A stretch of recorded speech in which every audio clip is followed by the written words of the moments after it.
El estrecho sendero entre deseos, de Patrick Rothfuss. Capítulo 5. Meridión. Deuda. Raik necesitó un momento para recomponerse, o al menos eso fue lo que supuso Bast. En realidad lo que había dicho el chico era que necesitaba ir a ver a alguien para hablar de un caballo, y a continuación había echado a correr hacia los matorrales. Bast suspiró como un niño en la iglesia y alzó la vista al sol. Las incesantes ruedas de su deseo no se detenían porque un granjero bebiera demasiado. Ese día ya tenía suficiente trabajo. Pemberley pronto iría a darse su baño. Bast necesitaba zanahorias para el guiso, pero su deuda pendiente con el chico era como un pincho clavado en la lengua. Y eso era cuando Raik estaba en cualquier otro lugar. Cuando estaba cerca, era una navaja recién afilada y apretada contra su cuello. Que el chico no supiese que tenía el mango de esa navaja en la mano no lo tranquilizaba. Y por si la situación no estuviese suficientemente enredada, el chico había traicionado la confianza de Bast en una ocasión anterior. Eso había que tenerlo en cuenta. Antes de ir a Newarre con su maestro, la traición del chico habría sido motivo de gozo para Bast.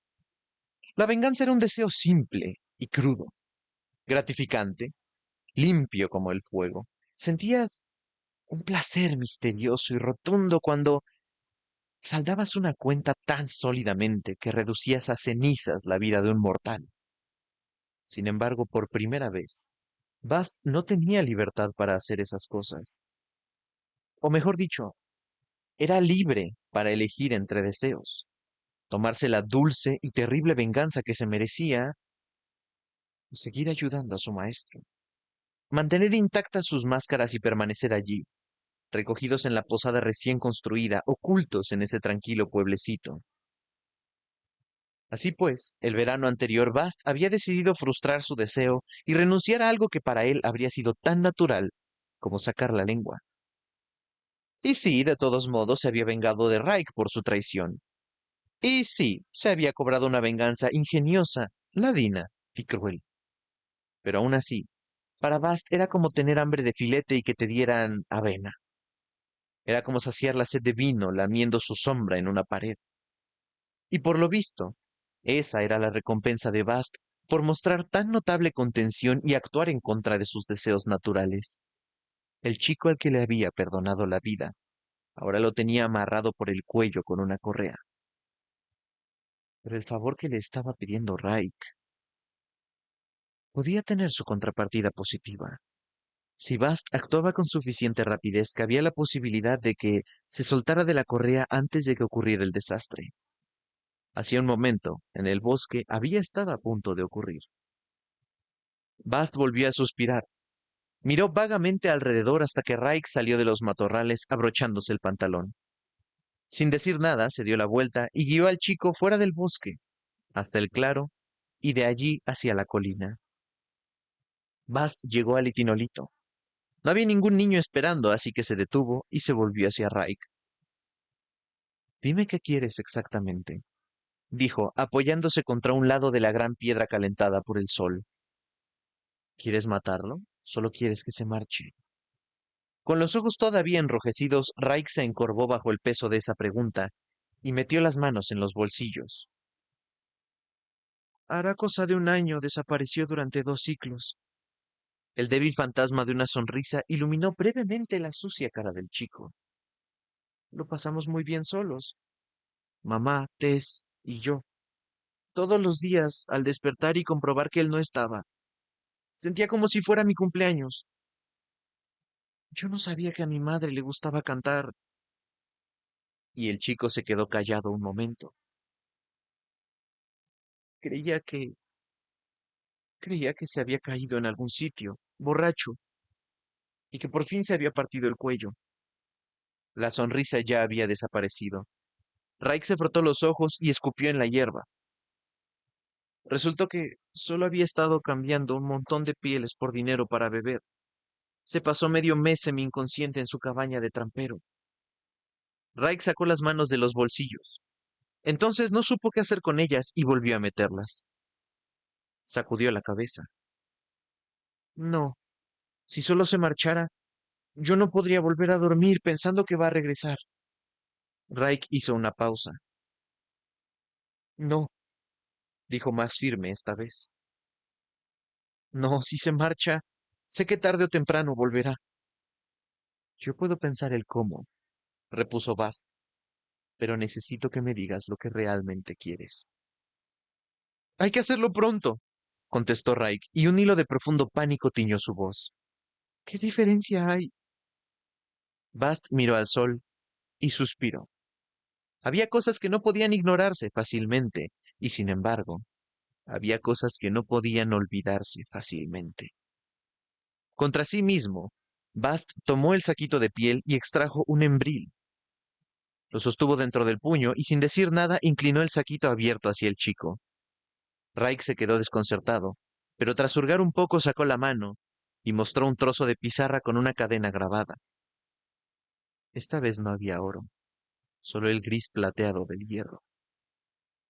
Bast abrió la mano y dejó al descubierto un tosco trozo de obsidiana que no tenía grabada ninguna imagen.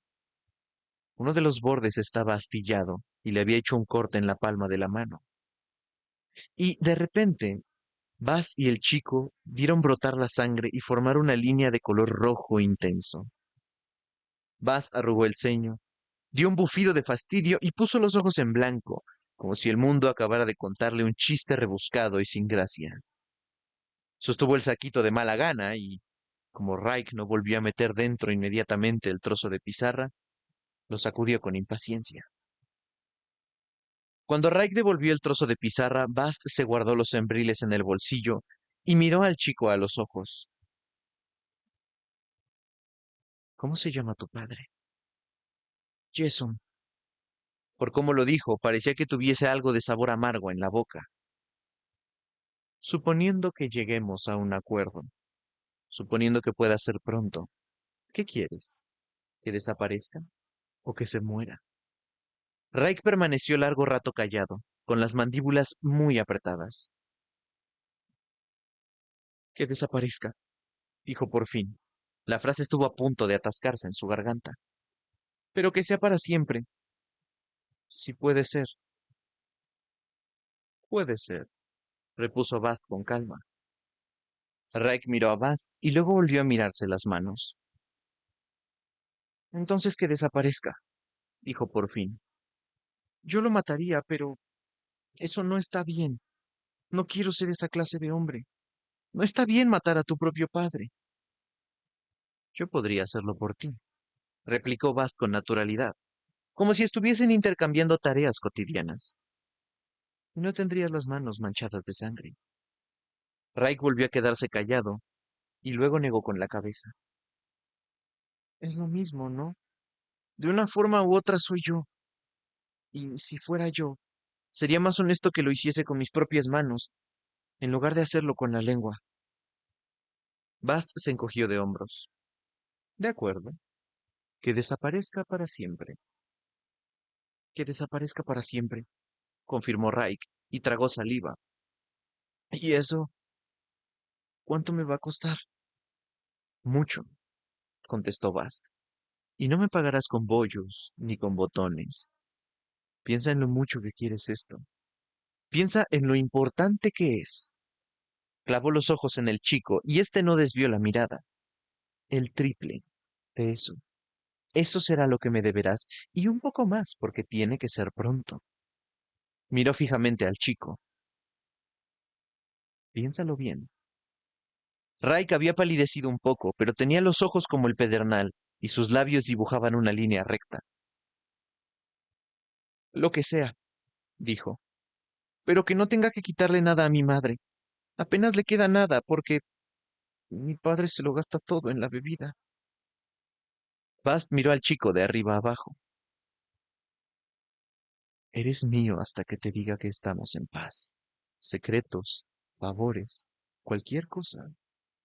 Bast lo miró con dureza. Este es el trato. Raik había palidecido aún más, pero asintió con la cabeza. Pero si solo me afecta a mí, nada que pertenezca a mi madre ni que la afecte a ella. Y tiene que ser pronto, dijo Raik. Cada vez es peor con él. Yo me puedo escapar, pero mi madre no. Ni la pequeña Vip, ni... Sí, sí, le cortó Bast, malhumorado, agitando las manos. Y pronto, sí. Bast se dio la vuelta, rodeó el itinolito y empezó a subir la ladera de la colina, haciéndole señas a Raik para que lo siguiera. Subieron en silencio durante un minuto. El sol se ocultó detrás de una nube e hizo que, de pronto, el cálido día de verano se tornara fresco y gris. Bast coronó la colina con Raik detrás de él por primera vez desde hacía más de un año. Juntos, fueron hasta el tronco blanco y pelado del árbol del rayo. El viento arreció un poco y agitó el negro pelo de Bast cuando el sol salió de detrás de la nube, y su luz mantecosa hizo que todo resplandeciera con un brillo cálido.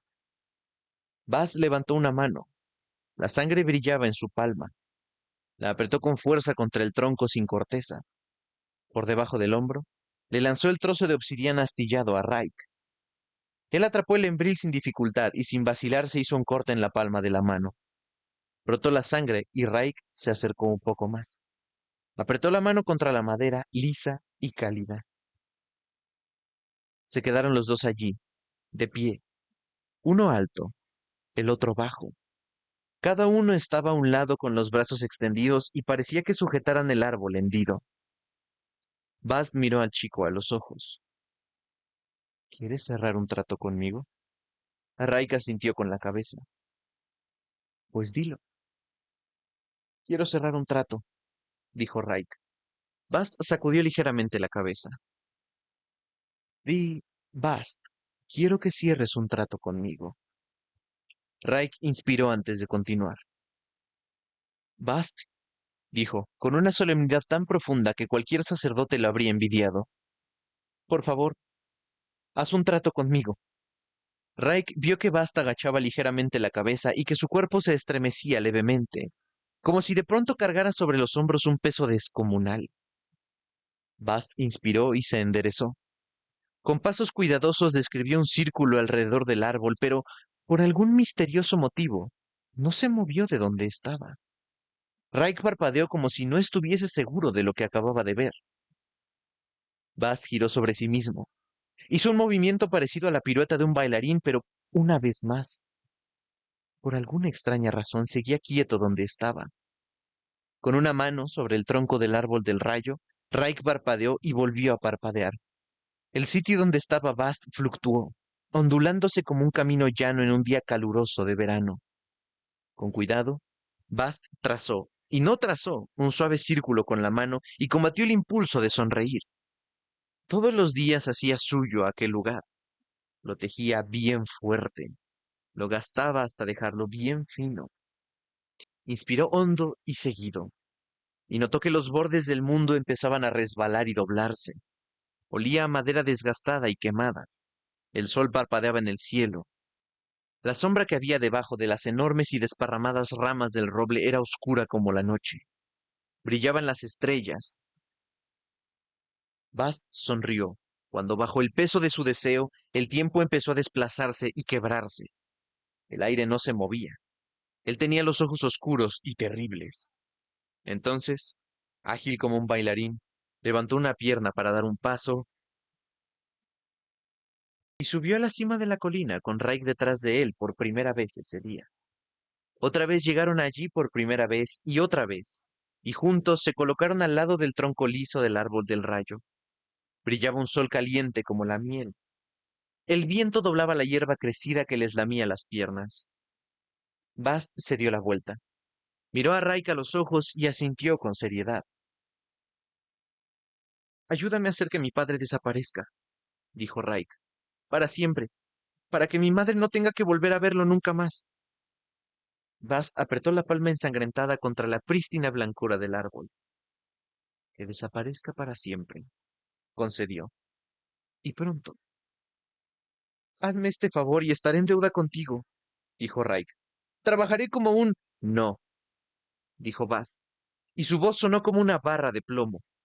Le lanzó el trozo afilado de obsidiana a Raik, y el rojo atardecer brilló como la sangre a lo largo de su borde irregular. Hago esto, y porque lo hago tú serás mío hasta que yo lo diga.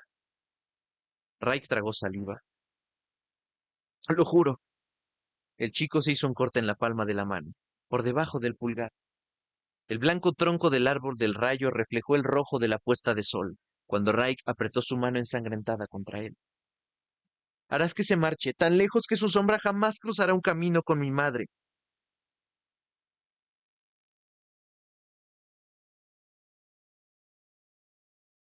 Bast llevó a Raik a ocupar su lugar junto al árbol del rayo.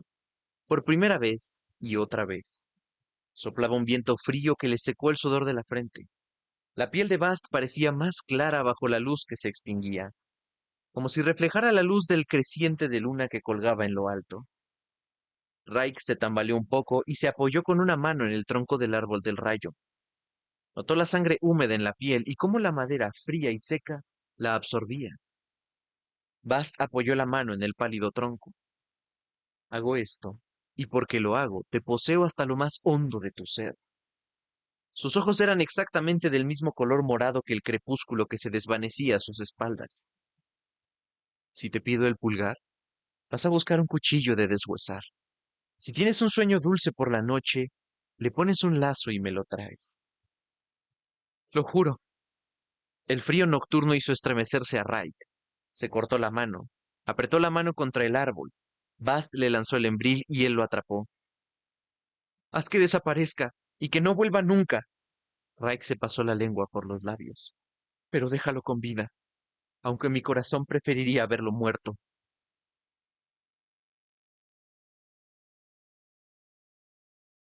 Raik coronó la colina por primera vez desde hacía más de un año y encontró a Bast esperándolo de pie en la oscuridad, junto al árbol del rayo. Soplaba un fuerte viento. El embril que tenía en la mano estaba más frío que un trozo de hielo. La luna, suspendida justo encima de ellos, brillaba intensamente. Raik se pinchó los dedos de uno en uno, bajo la luz de la luna. Cada gota de sangre perfectamente negra destacaba en su mano increíblemente blanca. Ella nunca más tendrá que mirarlo, dijo Raik. Tess nunca más tendrá que esconderse cuando oiga unas botas al otro lado de la puerta. La pequeña Viv ya no tendrá que aprender su nombre. Desaparecerá hasta que todos nosotros hayamos olvidado su cara para siempre, incluso en sueños. Tocó el árbol con los dedos y notó que se congelaban, se pegaban y ardían como cuando tocaba el mango de la bomba de agua los días más fríos de invierno. Hago esto, y porque lo hago nunca más te deberé nada, dijo Bast. Sus ojos, vacíos, brillaban como las estrellas esparcidas por la perfecta negrura del cielo. Cualquier deuda u obligación quedará saldada. Cualquier regalo que me hayas hecho queda libre de ataduras. Y ahora se convierte en un obsequio ofrecido libremente, sin obligación, derecho ni prenda. Hazlo y quedaremos en paz, repuso Raik. Yo haré todo lo que me digas, pero nada contra mi madre, ni contra Tess, ni contra la pequeña Vip. Solo debo lo que es mío y ese es el trato. Bast estiró un brazo hacia arriba, deslizó suavemente la palma de la mano por el cortante filo blanco del borde de la luna y luego la posó en el árbol que tenía al lado. Que desaparezca para siempre, que siga con vida, y pronto. Lo juro por mi sangre y por mi nombre. Lo juro por la luna que no cesa. La piel de Bast casi brillaba en la oscuridad. Aquí, en este sitio, entre la piedra y el cielo, te lo juro 3 veces. Raik se separó del árbol. Tendió una mano como si tratara de mantener el equilibrio, aunque su cuerpo no se balanceaba ni parecía inestable. Tampoco estaba mareado, aunque sí cerró los ojos e inspiró hondo al apoyar las manos en la cálida superficie del litinolito, donde estaba sentado. Bast se lamió la sangre de la palma de la mano mientras observaba a Raik con mirada felina. El sol salió detrás de una nube, calentándolos a los dos, mientras el viento hacía que las ondas susurraran entre la hierba crecida. Raik balanceó distraídamente los pies un par de veces antes de saltar del litinolito y caer suavemente en la hierba. Bueno, ¿por dónde empezamos? Primero déjame verte las manos, dijo Bast. ¿Por qué? Preguntó Raik sin comprender.